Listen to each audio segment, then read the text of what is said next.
Сәлем достар, сіздермен мен Аяулым Марысқызы.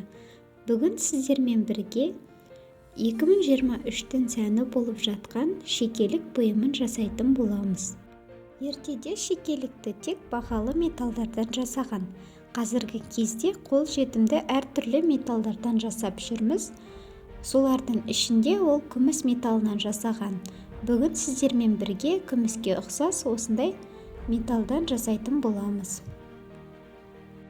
Көріп отырғандарыңыздай осындай тиынның бізге 23 штугы қажет болады, және осындай сырғаға арналған төменінде 5 тағатыны бар, үстінде 1 тағатыны бар гүлге ұқсас түрін алған болатынмын. Осыдан бізге 2 қажет болады. Және кішкентай жапырақ тәріздес осындай металдың бізге 15 штугы қажет болады. Және осындай тағы сопақша 2 жағында тағатыны бар металдың бізге 10 штук қажет, және шашпауға ұқсас осындай 2 түрін. Карабинка, шетіне осындай сәндік үшін біріне аласыздар, бір-бірін біріктіру үшін цеп және осындай колечкаларды аламыз. Круглогубцы мен плоскогубцы қажет болады. Мен ең бірінші шекелігіміздің 2 жағында тұратын бұйымды жасап алған болатынмын. Ол үшін менде соединительный кольцаларым үлкен болғандықтан мен цептан алған болатынмын. Сіздерде солай цепті қолдансаңыздар болады. Көп жерде солай қолданады. Егер соединительный кольцаның кішкентай түрін таба алсаңыздар, сонымен жасай беріңіздер. Сіздерде дәл менікіндей болуы міндетті емес, әртүрлі басқа да бұйымдарды алсаңыздар болады. Мен нақты бұлардың аттары қалай аталатынын білмеймін, бірақ та сіздерге видеода бәрін түсінікті етіп көрсеттім.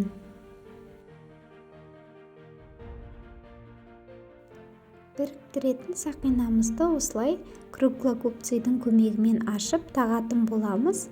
Ең алдымен тақпас бұрын плоскогубцийдің көмегімен сіздердің кольцаларыңызды түзеп алсаңыздар болады. Мен ең бірінші тағып алып, содан кейін түзеген болатынмын.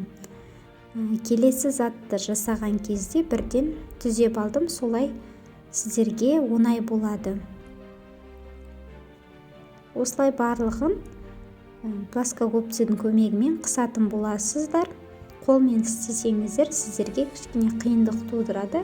Сондықтан плоскогубцы мен круглогубцы алып алғандарыңыз жақсы. Осылай жеке-жеке ашып тағатын боламыз. Видеодағыдай төменгі бөлігіне 2 жағына тиындарымызды тағамыз, ал ортаңғы бөлігіне шашпау тәрізді бұйымымызды тағатын боламыз.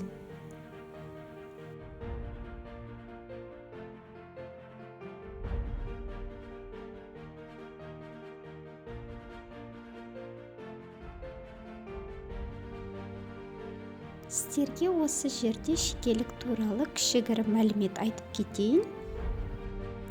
Шекелік бұл қыздардың, әйелдердің бас киімдерінің шеке тұсына тағылатын әшекей бұйым. Шекелік бірнеше бөліктерден тұрып, оған тағылатын әшекейлер үзбелі болып келеді. Салмағы мен ұзындығы әртүрлі, кейде иықтан төмен түсіп тұратын болған екен. Көбінесе шекелік геометриялық пішінде біркелкі бір-бірімен тіркесіп жалпақша бөлшектерден жасалатын болған. Шекелік 3 бұрышты, жүрекше, ромб, гүл жапырақтары тәрізді және басқа пластиналардан құралып, шынжырмен немесе ілгекті жүзік тәрізді әдіспен байланысады. Бұның барлығын сіздер үшін интернеттен қараған болатынмын. Бұл бұйымды жасамас бұрын қандай зат екен, кімдер тағатыны туралы маған қызық болды. Сіздерде интернеттен толығырақ мәлімет алсаңыздар болады. Шекелігіміздің 2 шеке тұсында тұратын осындай бұйымымызды жасап бітірдік. екеуін де бірдей қылып жасайтын боласыздар. Енді келесінде біз алдыңғы бөлігін жасайтын боламыз. Ол үшін осындай жапырақ тәріздес бұйымымыздың 15 данасын бір-бірімен біріктіретін боламыз. Видеода сіздерге қалай біріктіру керектігін көрсеткен болатынмын, және астына осындай тиындарды да дәл сондай етіп біріктіреміз. Біріктіру үшін соединительный кольцоның үлкен түрін тақып көрген болатынмын, бірақ ол үлкен көрінеді екен, сондықтан біз тағы да цептен алатын боламыз. Ең алдымен осылай ашып, бөліп аласыздар, сосын түзеулеп, содан кейін барып тағыңыздар.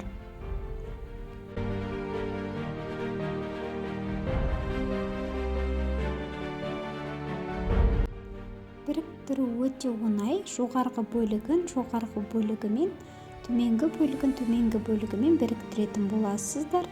Қай жағын алсаңыздар да бұл бірдей жан-жағы, сондықтан еш жерінде қателеспейсіздер. Тек барлығын алдына қаратып тағуды ұмытпаңыздар.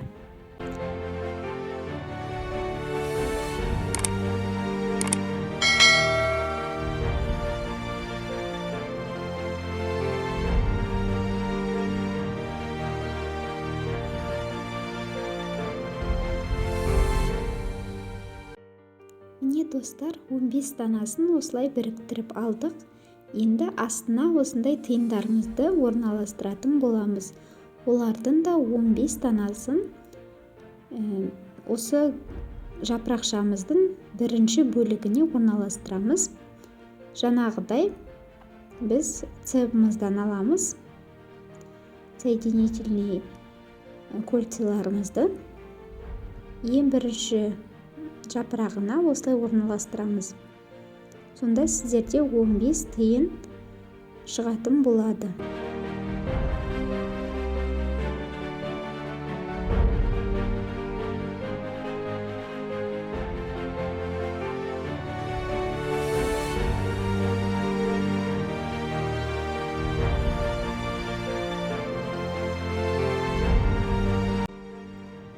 Осы жерден көрсеңіздер болады, сіздерге анығырақ көрсеттім.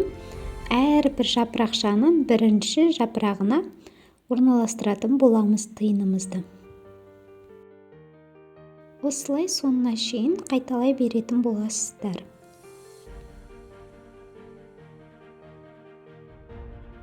Міне осылайша 15 жапырақшамызға 15 тиынымызды орналастырдық. Енді екі шекемізде тұратын бұйымымызды осылай екі жанына орналастыратын боламыз. Оған да осы бөлігіне екі жерінен соединительный кольцоымызды тағатын боламыз. Осы жақтағы жапырақшамызға біріктіреміз. Бұл жерде біздер үлкен соединительный кольцоымызды қолданатын боламыз. Өйткені кішкентай біздігін ұстамауы мүмкін. Өйткені уже бұйымымыз біздің өте ауыр. Сондықтан осындай үлкен түрін қолданамыз.